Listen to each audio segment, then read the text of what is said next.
In 1991, something shocking happened. One of Michael Jackson's own brothers made a song attacking him, and that was just the beginning. Michael had big dreams and became one of the biggest stars in the world. But along the way, he made some powerful enemies, even people he once loved. He said no to doing a song with Madonna. He got into a fight with Paul McCartney over the Beatles' songs, and Eminem made fun of him in a very mean music video. Some of these fights were public, others were secret, until now. But one feud on this list, it quietly destroyed one of the most famous friendships in music. And the person who started it will shock you, so stay until the very end. Because the truth behind that betrayal is something you'll never forget. They were both kings, but in different kingdoms. Michael Jackson, the smooth, moonwalking king of pop, and Prince, the electric, mysterious purple one, who didn't follow rules. He rewrote them.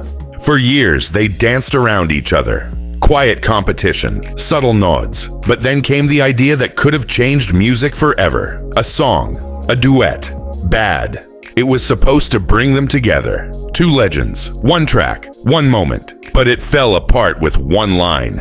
Your butt is mine.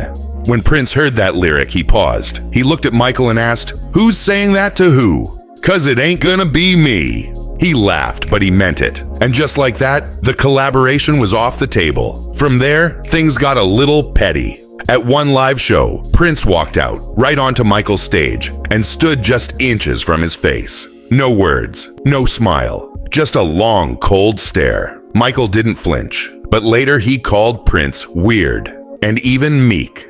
Prince didn't respond. He didn't have to. He let his music, his mystery, and his boldness do the talking. Was it just artistic rivalry or something deeper? Two icons at the top, both brilliant, both untouchable, but maybe too big to share the same sky. And just when you think it couldn't get more personal, family steps in. Because in this battle of legends, no one was off limits. By 1991, Michael Jackson wasn't just a star. He was a global icon. Crowds screamed his name in every language. But while the world celebrated him, something painful was brewing at home. That year, his own brother, Jermaine Jackson, released a song. Not a tribute, not a shout-out, a diss track. It was called Word to the Bad, and it hit harder than anyone expected. Jermaine accused Michael of forgetting where he came from, forgetting his family, turning his back on the people who were there before the fame. It was raw, angry, personal. The lyrics weren't just critical, they were brutal. It's sad that a brother's gotta go that route. You changed your name from Jackie to Jackson. You even changed your skin tone. Fans were stunned. The Jackson name was now tangled in public drama. Michael stayed quiet. He never responded. Not in interviews, not in music. But silence doesn't mean forgiveness. Years later, Jermaine admitted he regretted the song. He said it came from a place of hurt and jealousy. But by then, the damage was already done. The world had seen the cracks. Not just between stars, but between brothers. Sometimes the wounds that cut deepest come from the people who know you best. And just when it seemed like nothing worse could happen to Michael, a voice from outside the family stepped in. Louder, harsher. And this time, it wasn't just about music. It was about humiliation.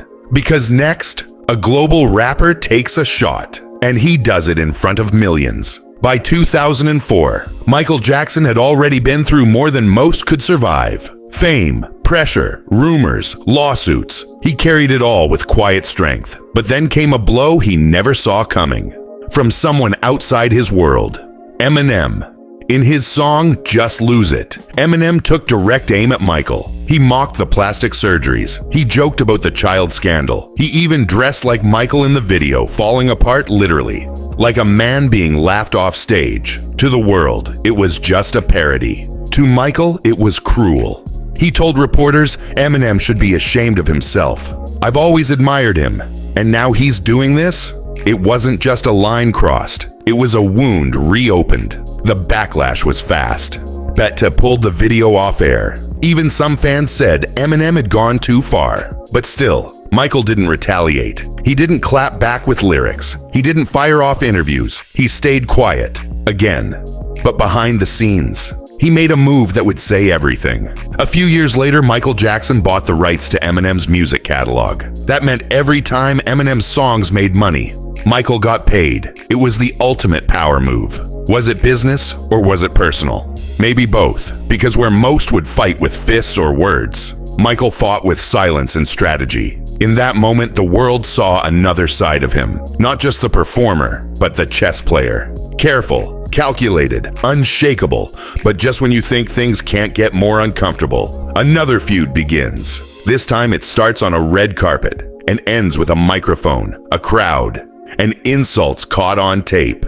It was the 1991 Academy Awards. The cameras were flashing. The crowd gasped. Michael Jackson arrived, with Madonna on his arm, two of the biggest stars in the world, two legends, walking side by side, dressed like royalty. But behind those smiles, tension. What looked like a dream pairing on the red carpet was already starting to fall apart. Behind the scenes, they were talking about a possible duet.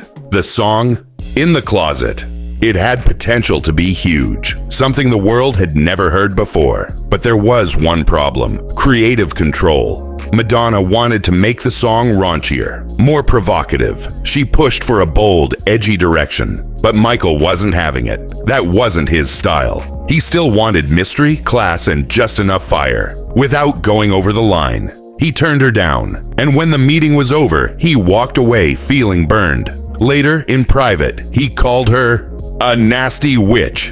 The project was scrapped, and their short-lived connection gone. Just like that. Because while both were superstars, their visions were miles apart. Michael crafted his art with precision. Every lyric, every move, deeply calculated. Madonna chased the edge, always testing the limits of shock and power. They were both right, in their own ways. But there was no middle ground. What started as glamour ended in conflict. And this wouldn't be the last time Michael would feel betrayed by someone in the spotlight. Because the next blow didn't come from a stage or a song. It came from something colder: contracts, business deals, royalties, a place where money can break what friendship can't hold. Once they were friends. Michael Jackson and Paul McCartney, two giants from two different worlds, making music side by side. Hits like The Girl Is Mine felt like the beginning of a powerful friendship. But behind that harmony, a quiet storm was brewing. In 1985, Michael made a move that shocked the industry. He bought ATV Music Publishing. That deal gave him control over the Beatles' entire catalog, songs written by Paul and John Lennon. To the business world, it was a smart investment. To Paul, it was a betrayal. He had once told Michael about the value of music rights. He never thought Michael would use that knowledge to outbid him. When asked about it, Michael simply said, "It's just business." But to Paul McCartney, it was personal. He felt blindsided, hurt. Their friendship, once full of potential, quietly ended. They never truly spoke the same way again. Sometimes the deepest cuts don't come from enemies, but from friends who knew better. And now the story shifts, because up next, one of Michael's most public feuds didn't start with him at all. It started with someone else, and he took the fall. In the early 90s, Michael Jackson was always looking for new sounds. He wanted energy, grit, something unexpected. So he turned to Slash, the legendary guitarist from Guns N' Roses, and brought him in for the explosive track, Black or White. The result? Magic. Slash's raw guitar riffs met Michael's bold voice in a way fans had never heard before. But not everyone was thrilled. Back in Guns N' Roses, things were already tense. And when Axl Rose, the band's fiery frontman, heard about the collaboration, he was reportedly furious. To him, it wasn't just a side gig. It felt like disloyalty. Some say it added fuel to a fire that was already burning, pushing the band closer to its breaking point.